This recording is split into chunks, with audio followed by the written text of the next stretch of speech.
this is like the appropriate time to make predictions about the playoffs because they're almost upon us. Let's go in the other direction and do some way too early predictions. So, like I said before, weather's changing, spring's right around the corner. We may be reminded of tailgating, but it means it's also almost baseball time. We got some spring training games going on. Coming off an MLB Final Four appearance, shall I call it, for lack of a better term, gave the Yankees a decent fight in the ALCS, but depending on how you look at it, we're one round on the doorstep of the World Series. Say goodbye to some big names. Hearing a lot of reports out of I almost said training camp, out of spring training. Chase DeLauder, Bieber's back, Jimenez, Naylor gone, Sticks McKenzie. What I'm trying to ask you guys in a roundabout way is, what do you think we're going to get this year out of the guards? Now, unlike the Cavs, we haven't watched them rattle off 3 different 12-game winning streaks and kind of take the league by storm. Admittedly, it's way too early.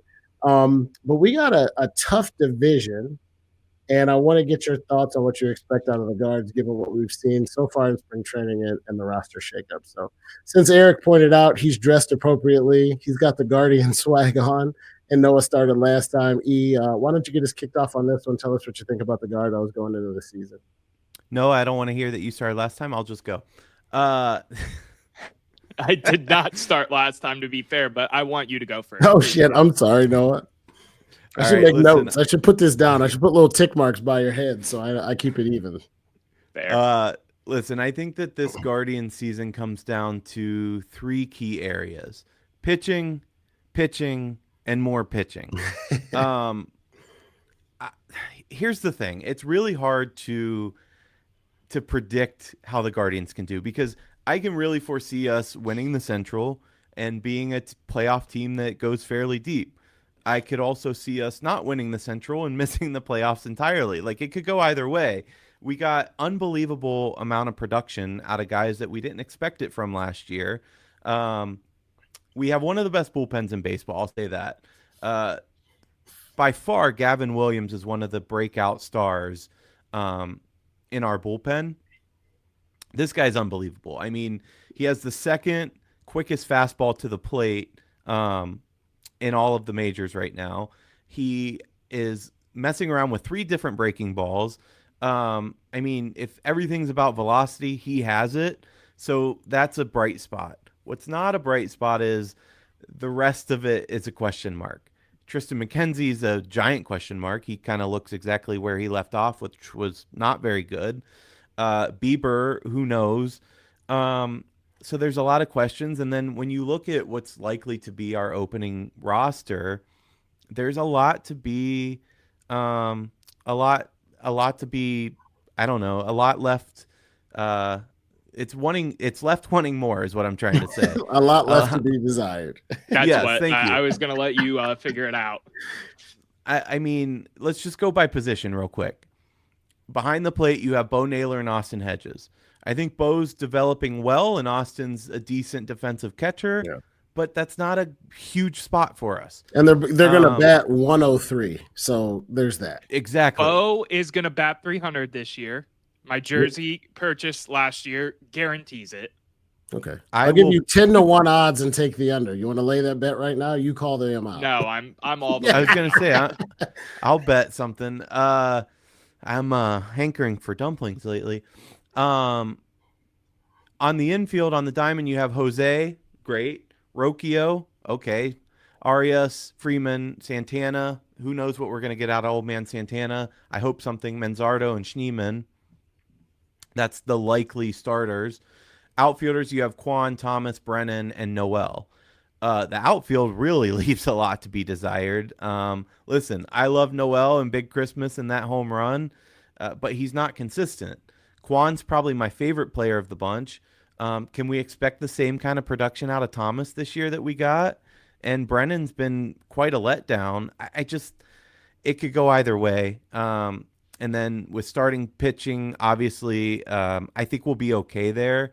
And I said before that the bullpen, you still have Clase, who was nearly a Cy Young winner if they didn't just give it to starters. So I don't know. That's the end of it. I just don't know. Yeah, I can second and piggyback on that, but I also don't really know. you were pointing out Gavin Williams. Were you talking Gavin Williams, or did you mean Tanner Bybee there? No, I meant Gavin Williams. So Gavin Williams last year was up and down for us. Tanner Bybee has shown that he can be an ace in this league. Gavin Williams, to me this year, though, is going to be the breakout player in terms of the pitching. He came back from an injury last year. It hampered what he had going on. Right now in spring training, he has pitched 4.1 innings. He has a 2.08 ERA on 9 strikes. I know that is a tiny sample size, and we're only going to get tiny sample sizes out of spring training, but he looks to be back on the path of what I saw when I worked in Akron and he was the main guy in Akron, what I saw when he got finally called up to the league 2 seasons ago. It feels like it was yesterday at this point. I think he is going to be a big turning point for this Cleveland Guardians roster. Then you look into some of the pitching help that we become best friends. Did we just agree on something? Yeah, we did. We can make bunk beds if you want. No, I think I'm good with my queen size bed over here personally. But right. I said make bunk beds, not buy them. You guys got to build those bad boys. Yeah, right. We got to go buy the 2x4s and everything. We're building it from scratch. Listen, I think this team could go either way. I lean towards the side of having faith in the returning manager of the year, Stephen Vogt, to continue the progress and progression towards being a perennial playoff franchise and not doing the up and down teeter-totter dip that we've been doing the last couple of years. But I'm also a scarred Cleveland fan who is worried about us doing the up and down teeter-totter dip. One year we make the playoffs and go to the ALCS, and the next year we lose and are barely 500. There's a lot there's a lot of question marks here. Erik, you pointed them out already. I won't go over them. Who's going to start at second base is the biggest question mark in my mind right now. And I want to know who ends up winning that battle, if they're going to try to platoon it like they have been doing with some of these outfield positions for years now. I was really hoping when they traded Jimenez, that meant we were going to bring someone else in somewhere. We didn't really do that. I'm not so surprised because that's just what this front office does.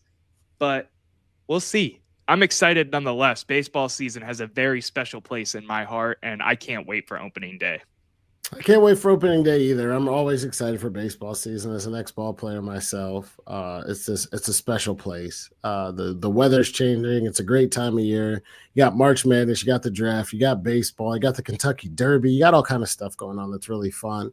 I'm going to kind of go in the middle. You both said it could go either way. I don't expect an A and I don't expect an F. I expect a solid C+ or B-. C+ is playing well enough to have a winning-ish record, but not making the playoffs.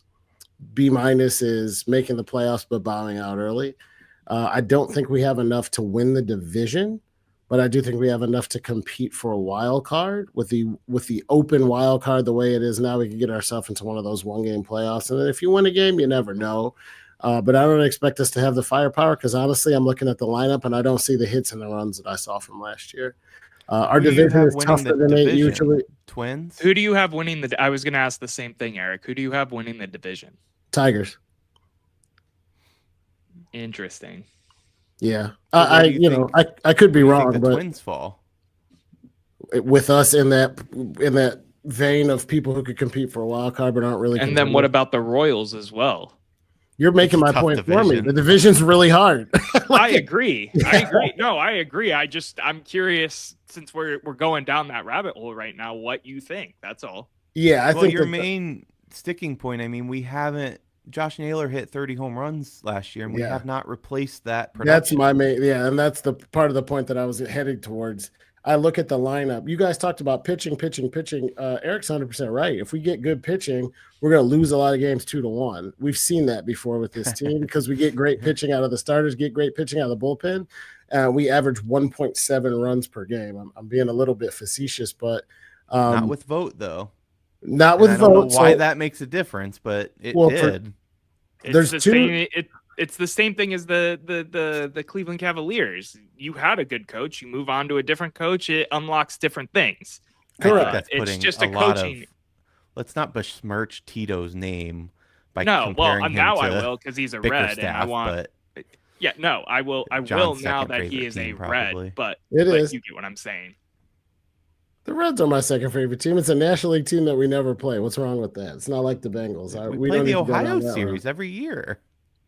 Well, every year since interleague play started, which I know it's wild for you guys, but there was baseball before you were both born. So they started. Yeah, I'm a big fan of the Cleveland Spiders too. But go on, John. Relatively recently. No, two things that I just wanted to say that you said. Maybe it's semantics, maybe it's not. You can tell me. Noah, you said Bybee has proven that he can be an ace. I think an ace is a guy you give the ball every 4 or 5 days. No, he's going to get you 6 or more innings, give up 3 or fewer runs. Bybee's a good pitcher. He's not proven that he's an ace. The other thing that I would say is, and I don't know if this is right or not, Erik, you had Gabe Arias starting at second base, I believe, when you did the lineup. Don't we have Juan Brito? Infielders. Yeah, we have Brino and we have the other one that are probably going to vie for it. I mean, you guys had really good points. Those are the only 2 little things I even heard where I was like, wait a minute, I thought Brito might start at second. And I think Bybee's a legitimate number 2. He could prove that he can be an ace this year. I don't think he's there yet. I don't know. Give me the Guardians to win something like 88 games. Is that good enough to get in? We'll find out together. In this division, maybe not. That's crazy, isn't it? That 88 games isn't enough to get in? Yeah. So you might have to win 90 this year. No joke. So to gamble a little bit, the Guardians last year had 92 wins. Over or under 92 wins for the 2025 season? Under. I'm under as well. Do you know what the next 2 records following the Cleveland Guardians were? And we're talking in our about division. The Twins were in our close division, because it went far into September, the race, if I recall. The Royals and the Tigers were the next 2. Yes. It was the Royals, the Tigers, the Twins, and then the basement dweller White Sox. The Royals and the Tigers had 86 wins last year. Over or under 86 wins? For who?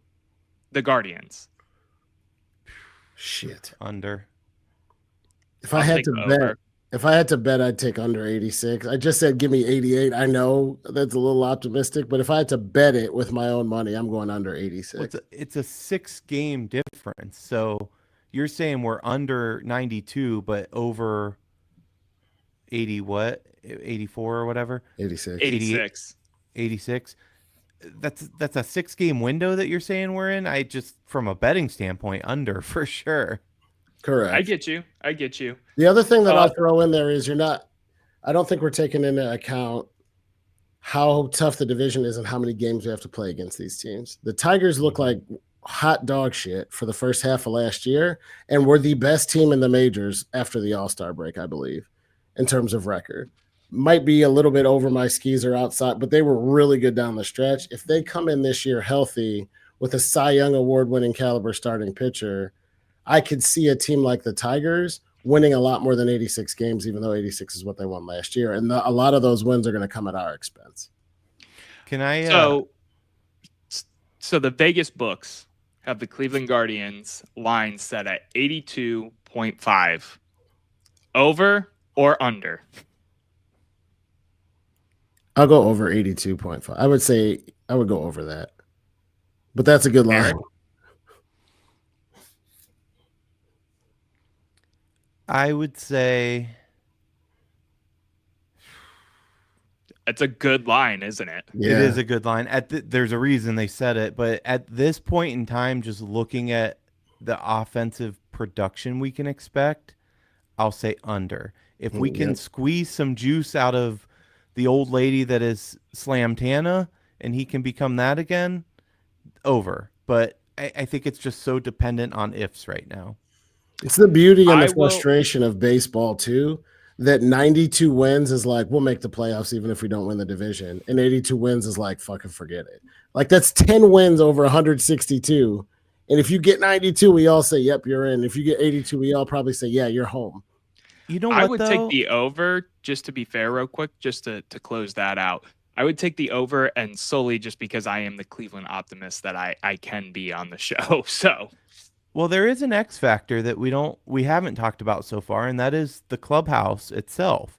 We put a lot of emphasis in other sports on what the culture is like, and the Guardians have one of, if not the best in all of baseball, in my opinion. Are you guys familiar with the whole chicken coop thing?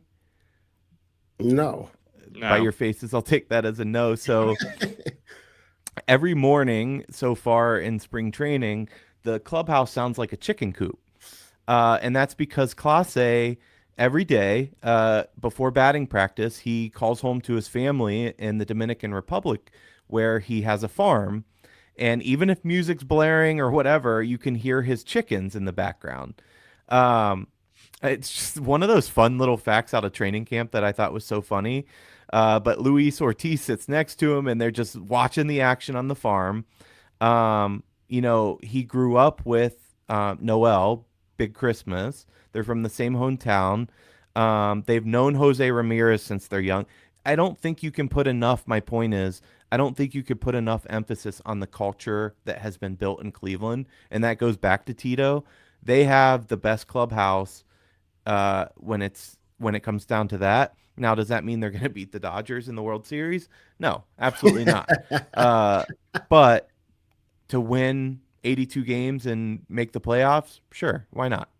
I just see a lot of those games where Sticks McKenzie struggles a little bit, and we kind of got to. He's not even going to be in the rotation, in my opinion. He should be a middle reliever, which is a whole other issue, because then it's like, well, who is in your damn rotation? Gavin Williams, Tanner Bybee, Bieber in when he's summer, healthy. It'll be back to Bieber, yeah. Probably John Means, the guy we signed. Yeah, John Means. I love that signing, by the way. Yeah, me too. John Means is a fantastic pitcher. He comes to an organization where he knows we're willing to take the risk and look at post-rehab pitchers and, frankly, see them perform really well. I think that's an underrated signing. I agree as well. I would come out in the middle and say that I like the signing. On the other hand, I would not go as far as to call him a fantastic pitcher. But he was at one point, though. He was an all-star. He had he pitched a no-no, I think, or it wasn't a perfect game. Yeah, he pitched a no, something like that. No, I don't. I'm not throwing shade at the guy. The point you guys made last segment is coming back. I don't want to pay somebody for past performance, and being good in the past doesn't mean you're going to be good this year. I don't think he'll stink, but like. Again, if we're talking about winning a division, where do you think the Guardians come out? You bring up a name like that and say, oh, Shane Bieber will be out for 60 games. But then when he comes back in the summer, McKenzie's not going to be on the – there's holes, Luis Ortiz, though, that was a part of that trade. You haven't mentioned him at all. No, I did not mention Luis Ortiz. He's actually pretty – I mean, but his ERA is 4.5. Like, that's an average – he's fine, but – Well, you can't – expect a 2 to 3 ERA out of all 5 of your starting pitchers. We're talking about. I expected a 2 ERA. I said his ERA is 4.5. You think he's going to win the game? He had a 3.32 ERA last season. You have a bullpen where you need guys to go give you 4 good innings. Yeah, you want more than that, but if they can give you 4 to 6 good innings, we don't need 9 innings out of these guys. I think that's where. Pitching is so crucial. Yes, we do need production because you're absolutely right. We can have great pitching and then lose 2-1, and we've seen that play out, and it's the most frustrating freaking baseball you can watch. But they found it last year. Mm-hmm. I don't disagree with your take. I disagree with the outcome. You're basically saying everybody in your starting rotation can't have a 2 or 3 ERA. Some of them are going to give up some. Then Erik said, hey, you only need these guys to go, 4 innings. Then you turn it over to the bullpen. A bunch of starters who are kind of good, who can get you 4 or 5 innings with the lineup that we're going to watch. Brian Rocchio, Bo Naylor, and Juan Brito hit a collective at 158. I just, they won't be god awful. I'm not going to not enjoy watching them. But if you're asking me, like I said, they're going to win 82 to 88 games and miss the playoffs. That's what a team like this looks like. Like what? Jose Ramirez and Steven Kwan can hit. Everybody else is a question mark. Kyle Manzardo might be good. Lane Thomas and Will Brennan could be good, but we don't know. Don't diss Brian Rocchio either. He broke out in the playoffs last year and was a key piece to hitting there. Sure, but the regular season was pretty rough. over right, one. But I think you move on from a Andres Jimenez because you believe in the hitting power of Brian Rocchio mixed with his defense at that point. You're betting on that player. Fan long enough to know better than that the Guardians moved on because you believe in the backup. Yeah, that have a goddamn that was a bad take. That's fair too. I think we argued about the same point. I think we all got this team winning like 82 to 86, and we can figure it out as we get closer, maybe 88. I got them winning 162 personally, but that's just me. Right. He's not joking, ladies and gentlemen. I'll take the under on that too. Well, you're going to hear about this. Knowing John, Noah, you're going to hear about that take for the next 6 months. Even as a joke at the end of the, I know. Exactly. I'm just preparing you. They lose the opener. I'm like, well, Noah, pay up. Dumpling time. Dumpling time, bro.